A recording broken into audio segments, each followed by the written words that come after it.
but we're moving to the next stage of designing programs that will maintain the economies and be ready as a recovery takes hold, we hope in the second half of 2020.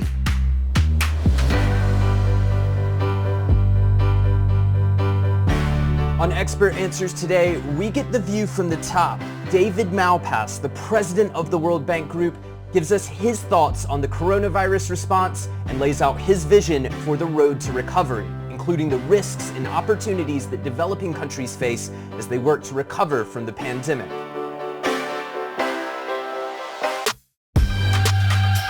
David, thank you so much for joining us. Hi, happy to be on. It's a good topic. Well, sir, let's just jump right into it. Much of the world's attention so far has rightly been focused on the health crisis and the immediate response to that. But as countries begin to relax some of those restrictions, those lockdowns, a lot of the focus is going to be turning towards rebuilding and recovery. What will be your priorities and the focus areas for the World Bank Group as we move forward here? It'll be very important that the private sector be maintained, the government sectors be improved, and also that we have a matching of where the World Bank can help countries and where they can actually make progress. So there's this combination of available resources and things that the countries want to do. We want to be responsive to the country's needs, but also to make as much progress as we can. You know, I know you believe that the developing countries will be hardest hit by the downturn that is likely to result from the pandemic. Help me and the audience understand this a little bit further. Why do you think they are particularly vulnerable in this period ahead? It's a double impact. They're vulnerable to the pandemic, to COVID-19 itself, and people are dying in the countries. But then this added problem is they just don't have the resources and the capacity in order to protect their economies. So what we are trying to do is create programs that are as helpful as possible to the countries. And this means tailoring the programs to different countries. So what I'm conveying is there needs to be variation across countries to meet the needs, the urgent needs that people are having as the world goes into this deep recession. And if I'm understanding you correctly, it's a lot of looking at the individual needs of those countries and tailoring the response for those countries to make sure they're getting an effective response that they need. That's exactly right. One of the problems that poor countries have is just being cut off. That people live in rural areas, they don't have broadband, they in some cases, many cases, don't have electricity or water that's clean enough to drink. And so as we look to the other side of this, I think there's a way to make progress on advancing the digital services that people have available so they can get access to information. So that's something that we have. We're making available programs that will help people get access to education or to skills that will help them when there's a recovery. And on a more sort of abstract kind of overview, economic level, my understanding is that a faster recovery will require a return to growth. What are some of the key areas for the bank and your priorities for supporting and promoting that return to growth? One big problem is countries have been cut off from access to global financial markets. And so there's been a sudden change in their ability to roll over their debt, borrow their debt. So so we're doing multiple things in that area. So that's one set of tasks. And then the other set of tasks is to maintain an economy so that it's ready to have growth. IFC, the International Finance Corporation, has been instrumental in creating trade finance, where they lend companies money for a very short period of time to finance imports. And that program already has had $1.4 billion of involvement, of engagement with countries in order to maintain the flow of goods into and out of poor countries. So to put it in perspective, we started with the healthcare crisis. That was 100 programs starting in mid-March that we were able to set up programs in 100 different countries that would address the immediate health crisis and provide things like personal protective equipment.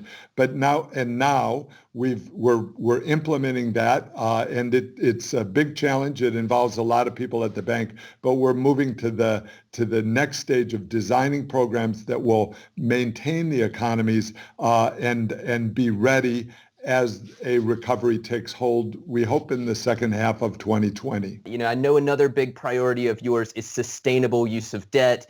I've heard in the past about debt transparency and other responsible uses of debt. The World Bank, has warned about the level of debt that some of the poorest, some of the developing countries are holding even before this crisis began. My question for you is has this crisis made that situation worse? Has the coronavirus pandemic increased the threat of unsustainable debt? One problem is that the governments of developing countries are seeing their revenues go down a lot. That's their tax revenues and their revenues from tariffs, from trade, for example. And so what that means is whatever level of debt they had prior to the crisis is more burdensome.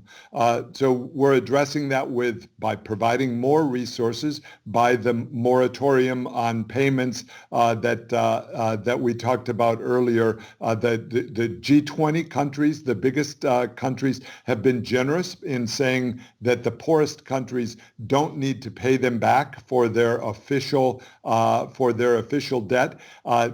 That saves money for the developing country, but also means that new investments have some breathing room in order to grow going forward. Another part of this is the transparency of both the debt and the investment that countries make. I'll phrase it as a problem, but I think we're making progress. The problem is when governments enter into contracts that are not transparent, it's hard to know whether they've been getting a good deal, whether it's going to work for the people of the country. So it's a better system to have transparency. As we wrap up here, looking for a silver lining, a lot of people look at the pandemic and the crisis and the recovery that will come as an opportunity to quote unquote build back better. And I think what they mean by that is that the decisions and the investments that countries make now and will make here in the short term could result in a more resilient and sustainable sort of foundation that will help those countries sort of hold off future crises or protect themselves from future crises.